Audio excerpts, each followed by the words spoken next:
శ్రీ సాయినాథాయ నమః. శ్రీ సాయి సచ్చరిత్రము 38వ అధ్యాయము. ప్రస్తావన. బాబా వంటపాత్ర. నానాసాహెబ్ దేవాలయమును అగౌరవించుట. కాల మిశ్రమం.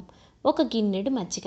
గత అధ్యాయంలో బాబావారి చావడి ఉత్సవం వర్ణించితిమి. ఈ అధ్యాయంలో మనము బాబా వంటపాత్ర మొదలగు వాణిని గూర్చి చదివెదము. ప్రస్తావన. ఓ సద్గురు సాయి, నీవు పావనమూర్తివి. ప్రపంచమంతటికీ సంతోషమును ప్రసాదించితివి. భక్తులకు మేలు కలుగజేసితివి. నీ పాదములను ఆశ్రయించిన వారి బాధలను తొలగించితివి. నిన్ను శరణుజొచ్చిన వారిని ఉదార స్వభావుడవుటచే వారిని పోషించి రక్షించెదవు. నీ భక్తుల కోరికలు నెరవేర్చుటకు, వారికి మేలు చేయుట కొరకు నీవవతరించెదవు. పవిత్రాత్మయను ద్రవసారమును బ్రహ్మమనడి అచ్చులో పోయగా దాని నుండి యోగులలో అలంకారమగు సాయి వెడలెను. ఈ సాయి ఆత్మారాముడే. స్వచ్ఛమైన దైవిక ఆనందమునకు వారు పుట్టినిల్లు. జీవితేచ్ఛలన్నీయూ పొందినవారై వారు భక్తులను నిష్కాములను చేసి విముక్తుల చేసిరి. బాబా వంటపాత్ర. యుగయుగములకు శాస్త్రములు వేర్వేరు సాధనములను ఏర్పాటు చేసి ఉన్నవి. కృతయుగములో తపస్సు, త్రేతాయుగములో జ్ఞానము, ద్వాపర యుగములో యజ్ఞము, కలియుగములో దానము చేయవలెనని శాస్త్రములు ఘోషించుచున్నవి. దానములన్నింటిలో అన్నదానమే శ్రేష్టమైనది. మధ్యాహ్నము 12 గంటలకు భోజనము దొరకనిచో మనము చాలా బాధపడెదము. అట్టి పరిస్థితులలో ఇతర జీవులు కూడా అట్లే బాధపడును. ఈ విషయం తెలిసి ఎవరైతే బీదలకు, ఆకలితో ఉన్నవారికి భోజనము పెట్టెదరో వారే గొప్ప దాతలు.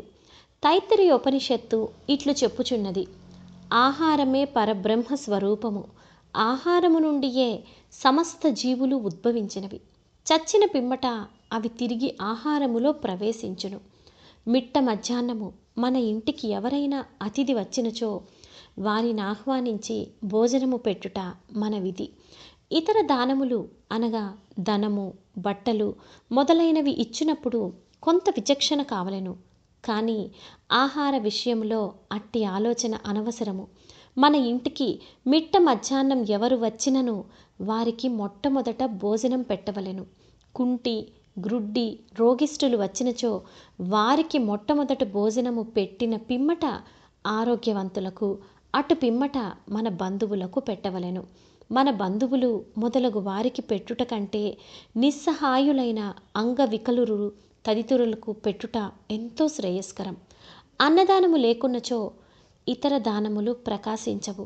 ఎట్లనా చంద్రుడు లేని నక్షత్రం వలె, పతకము లేని కంఠహారము వలె, పింఛము లేని కిరీటము వలె, కమలము లేని చెరువు వలె, భక్తి లేని భజన వలె, కుంకుమ బొట్టు లేని పుణ్యస్త్రీ వలె, బొంగురు కంఠము గలవాని పాట వలె, ఉప్పు లేని మజ్జిగ వలె రుచింపవు.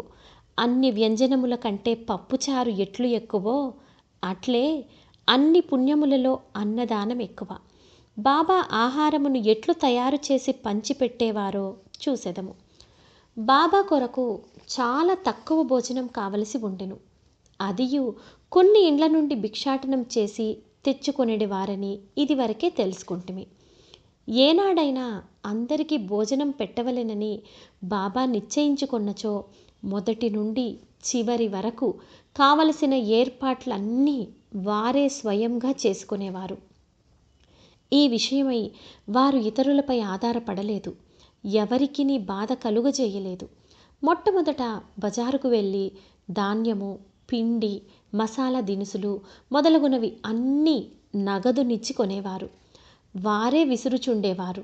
మసీదు ముందున్న ఖాళీ స్థలములో మధ్యన పొయ్యి పెట్టి దానిపై పెద్ద వంట పాత్రలో కొలత ప్రకారం నీళ్లు పోసి పెట్టేవారు. వారి వద్ద వంట పాత్రలు 2 కలవు. ఒకటి పెద్దది, 100 మందికి సరిపోవునది. రెండవది చిన్నది, 50 మందికి మాత్రం సరిపోయినది. ఒక్కొక్కప్పుడు చక్కెర పొంగలి వండేవారు. మరొకప్పుడు మాంసపు పలావ్ వండేవారు. ఒక్కొక్కప్పుడు పప్పుచారు ఉడుకునప్పుడు గోధుమ పిండి బిళ్ళలు అందులోకి వదిలేవారు. మసాలా వస్తువులను చక్కగా నూరి దానిని వంటపాత్రలో వేసేవారు. పదార్థములు చాలా రుచిగా ఉండుటకు ఎంత శ్రమ తీసుకోవలెనో అంత శ్రమను పడుతూ ఉండేవారు. అప్పుడప్పుడు అంబలి వండేవారు. అంటే జొన్న పిండిని నీళ్ళల్లో ఉడకబెట్టి దానిని మజ్జిగలో కలుపుతుండేవారు. భోజన పదార్థములతో ఈ అంబలిని కూడా అందరికీ కొంచెం కొంచెంగా పెట్టేవారు. అన్నము సరిగ్గా ఉడికినదో లేదో అని పరీక్షించుటకు బాబా తన కఫ్ని పైకెత్తి చేతిని నిర్భయముగా మరుగుతూ ఉన్న డేకిసాలో పెట్టి కలుపుతూ ఉండేవారు. వారి ముఖమునందు భయచిహ్నములు గాని చేయి కాలునట్లు గాని కనిపించేది కాదు. వంట పూర్తి కాగానే బాబా ఆ పాత్రలను మసీదులోనికి తెచ్చి మౌల్వీచే ఆరగింపు పెట్టించేవారు. మొట్టమొదట కొంత మహల్సాపతికి తాత్యాకు ప్రసాదముగా పంపించిన పిమ్మట మిగతా దానిని బీదవాండ్రకు దిక్కులేని వారికి సంతృప్తిగా పెట్టేవారు.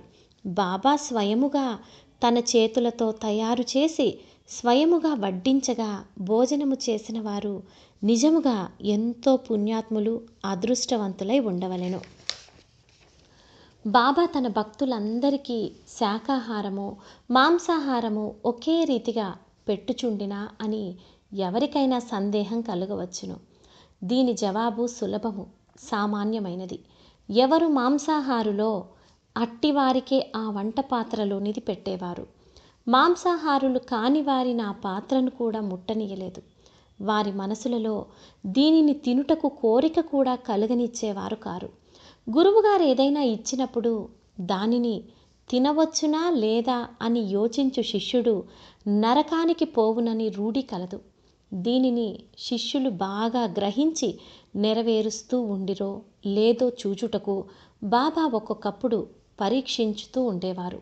దీనికొక ఉదాహరణము. ఒక ఏకాదశి నాడు దాదా కేల్కర్కు కొన్ని రూపాయలిచ్చి కొరల్బాకు పోయి మాంసం కొని తెమ్మనెను.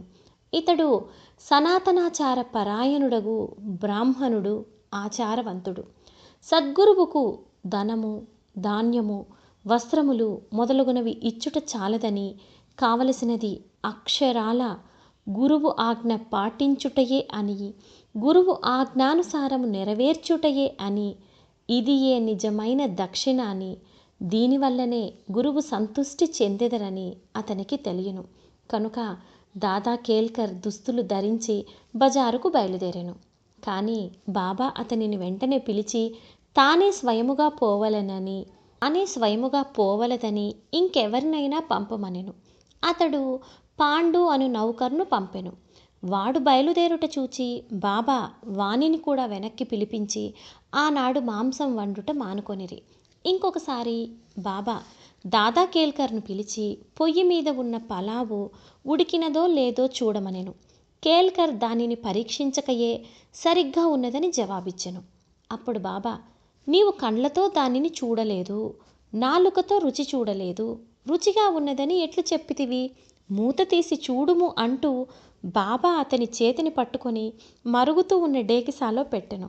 ఇంకను ఇట్లనెను, నీ చేయిని తీయుము, నీ ఆచారం ఒక పక్కకు పెట్టి తెడ్డుతో తీసి కొంచెం ప్లేటులో వేసి సరిగ్గా ఉడికినది లేనిది తెలుసుకొనుము. తల్లి మనస్సున నిజమైన ప్రేమ జనించినప్పుడు ఆమె తన బిడ్డను గిల్లి ఆ బిడ్డ ఏడుస్తున్నప్పుడు దానిని కౌగిలించి ముద్దు పెట్టుకొనును. అట్లనే బాబా కూడా కన్న తల్లి వలె దాదా కేల్కర్ను ఈ విధముగా గిల్లెను. నిజంగా ఏ యోగి గాని గురువు గాని తన శిష్యునికి నిషిద్ధ ఆహారం తిని చెడిపోమ్మని చెప్పడు. ఈ విధముగా బాబా పులావ్ వండుట 1910వ సంవత్సరం వరకు జరుగుతూ ఉండేది. పూర్వం చెప్పిన రీతిగా దాస్గను బాబా కీర్తిని తన హరికథల ద్వారా బొంబాయి రాష్ట్రంలో వెల్లడి చేసెను. ఆ ప్రాంతము నుండి ప్రజలు తండోపతండాలుగా షిరిడీకి వస్తూ ఉండిరి. కొలది దినములలో షిరిడి ఒక పుణ్యక్షేత్రం ఆయను. భక్తులు అనేక రకముల ఆహారములను బాబాకు నైవేద్యం పెడుతూ ఉండేవారు. వారు తెచ్చిన పదార్థములు ఫకీరులు బీదలు తినగా ఇంకా మిగులుతూ ఉండేది. నైవేద్యం నెట్లు పంచిపెట్టెడివారో చెప్పుటకు ముందు బాబా షిరిడీలోని దేవాలయములందును అందుండు దేవతల యందును గల గౌరవమును చాటెడు నానాసాహెబ్ చాందోర్కర్ కథ తెలుసుకుందాము. నానాసాహెబ్ దేవాలయమును అగౌరవించుట. ఎవరికి తోచినట్టు వారు ఆలోచించి ఊహించి బాబా బ్రాహ్మణుడని కొందరు, మహమ్మదీయుడని మరికొందరు చెబుతూ ఉండేవారు. నిజముగా బాబా ఏ జాతికి చెందినవారు కారు. వారెప్పుడు పుట్టిరో, ఏ జాతి యందు పుట్టిరో, వారి తల్లిదండ్రులెవరో ఎవ్వరికీ తెలియదు. కనుక వారు బ్రాహ్మణుడని గాని మహమ్మదీయుడని గాని ఎట్లు కాగలరు? వారు మహమ్మదీయులైనచో మసీదులో ఎప్పుడు దునిని ఎట్లు మండనిత్తురు? ఆ చోట తులసి బృందావనం ఎట్లుండును? శంఖములూదుట ఎట్లు ఒప్పుకుందురు? గంటలను మ్రోయించుటకు ఎట్లు సమ్మతింతురు? సంగీత వాద్యములను ఎటుల వాయించనిత్తురు? హిందువుల మత ప్రకారము షోడశోపచార పూజలెటుల జరుగనిత్తురు? వారు మహమ్మదీయులైనచో వారి చెవులకు కుట్లు అంటే రంధ్రములు ఎట్లుండును? గ్రామములోని హిందూ దేవాలయములన్నింటినీ ఏల మరమ్మత్తు చేయించిరి. బాబా హిందూ దేవాలయాలను దేవతలను ఏమాత్రము అగౌరవించినను ఊరుకునేవారు కారు. ఒకనాడు నానాసాహెబ్ చాందోర్కర్ తన షెడ్డకుడగు బినీవాల్యాతో షిరిడీకి వచ్చెను. బాబా వద్ద కూర్చొని మాట్లాడుతూ ఉండగా నానా మీద బాబా హఠాత్తుగా కోపగించి, నా సావాసము ఇన్నాళ్ళు చేసి ఇట్లేల చేసితివి అనెను. నానాసాహెబ్ మొదట దీనిని గ్రహించలేకపోయెను. కనుక అదేమిటో వివరించవలసినదిగా ప్రార్థించెను. కోపర్గావ్ నుండి షిరిడీకి ఎట్లు వచ్చితివని బాబా అతనిని అడిగెను. నానాసాహెబ్ వెంటనే తన తప్పు గ్రహించెను. సాధారణముగా షిరిడీకి పోవున్నప్పుడెల్లా నానాసాహెబ్ కోపర్గావ్లో దిగి దత్త దర్శనం చేసుకునేవారు. కానీ ఈసారి తన బంధువు దత్తభక్తుడైనప్పటికీ అతన్ని కూడా వెళ్ళనీయక ఆలస్యమైపోతున్నదని చెబుతూ తిన్నగా షిరిడీకి వచ్చెను. ఇదంతయు బాబాకు తెలియజేస్తూ తాను గోదావరిలో స్నానము చేయునప్పుడు ఒక ముళ్ళు పాదములో గుచ్చుకొని తనను చాలా బాధ పెట్టెనని చెప్పెను. బాబా అది కొంతవరకు ప్రాయశ్చిత్తమే అంటూ ఇక మీదట జాగ్రత్త అని హెచ్చరించెను. కాల అంటే మిశ్రమం.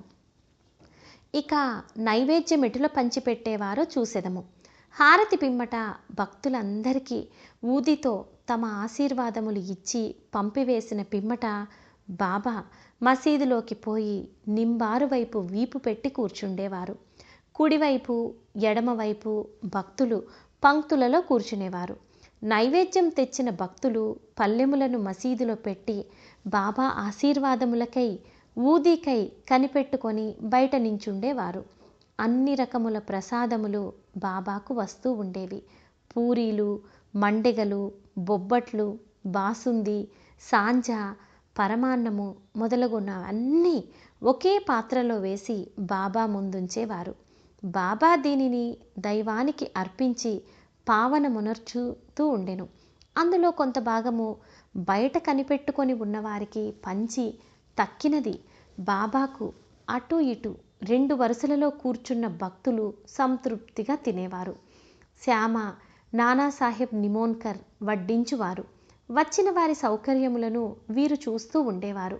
వారా పని అతి జాగ్రత్తగాను ఇష్టముగాను చేసేవారు. తిన్నట్టి ప్రతి రేణువు కూడా తృప్తియు సత్తువయును కలుగజేస్తూ ఉండెను. అది అట్టి రుచి, ప్రేమ, శక్తి కలిగిన ఆహారము. అది సదా శుభ్రమైనది, పవిత్రమైనది. ఒక గిన్నెడు మజ్జిగ. ఒకనాడు హేమాడ్ పంతు మసీదులో అందరితో కడుపు నిండా తినెను.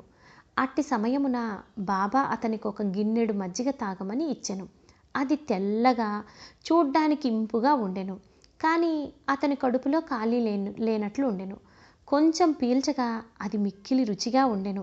అతని గుంజాటనం కనిపెట్టి బాబా అతనితో ఇట్లనెను, దానినంతయు తాగుము, నీకిక మీదట ఇట్టి అవకాశం దొరకదు. అతడు వెంటనే దానినంతా తాగెను. బాబా పలుకులు సత్యమాయెను. ఏలన త్వరలో బాబా సమాధి చెందిరి. పాఠకులారా, హేమాడ్ పంతుకు మనము నిజముగా నమస్కరించవలెను. అతడు గిన్నెడు మజ్జిగను ప్రసాదముగా తాగెను. కానీ మనకు కావలసినంత అమృతమును బాబా లీలల రూపముగా ఇచ్చెను. మనము ఈ అమృతమును గిన్నెలతో తాగి సంతుష్టి చెంది ఆనందించెదముగాక. 38వ అధ్యాయం సంపూర్ణం. సద్గురు శ్రీ సాయినాథార్పణమస్తు. శుభం భవతు.